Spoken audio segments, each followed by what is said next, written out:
First tonight, the state of emergency in Rivers State has now received the required legislative backing.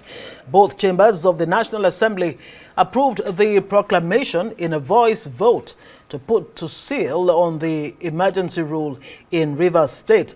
Arise News correspondent Omo Bazwaye reports that the approval in the Senate was after a closed-door session.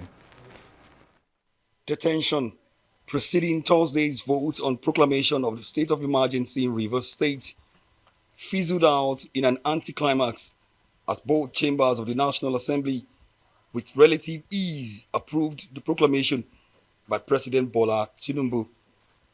Senate emerged from behind closed doors to invoke his power in Section 305, subsection 2 of the 1999 Constitution when the President of the Senate, Godswill Akpabio, puts it to voice vote.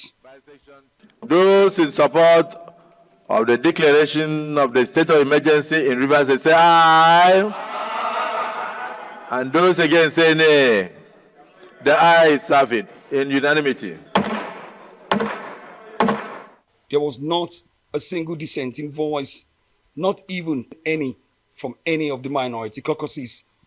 The Senate further mandates President Bola Tinubu to review the state of emergency or even have it terminated, but not earlier than the period of 6 months when the elected representatives, Governor Sim Fubara and the entire members of the State House of Assembly are to be on suspension. The upper legislative chamber then made an appeal to the president to allow it invoke its power in Section 11, subsection 4 of the 1999 Constitution to enable it set up a joint National Assembly committee to oversight the affairs of the administration in Rivers State. This was as the Senate proposed a committee of eminent citizens to reconcile the warring parties in the state. It is our hope that this declaration of a state of emergency in Rivers State by Mr. President will bring peace and ensure speedy resolution of all the issues that led to the impasse. The Senate has put its seal to the proclamation of the state of emergency in Rivers State, but quite instructive is the fact that much of what happened took place behind closed doors, and as such was not really clear if the resolution met required constitutional provisions.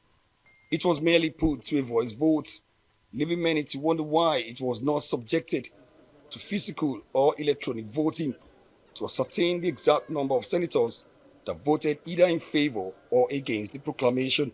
Earlier, there was a misunderstanding between Akpabio and an opposition lawmaker, Seriake Dixon, when Seriake Dixon raised a point of order on the procedure for the proclamation and calling on the Senate to proceed on closed-door session.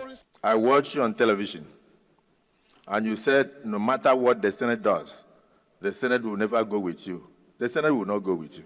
The point of order I rose to address is to draw the attention of the presiding officer and our colleagues to the specific provisions of our rules.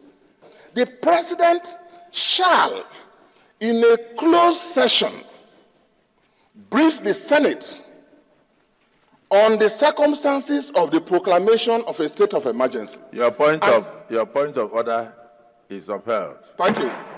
The face-off was quickly resolved after the Senate leader Okwemi Bamidele said he was just about to move the same motion when Seriake interjected with his point of order.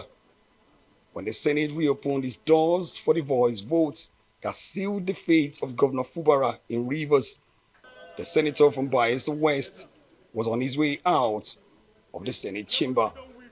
Omo Bazwaye, Arise News.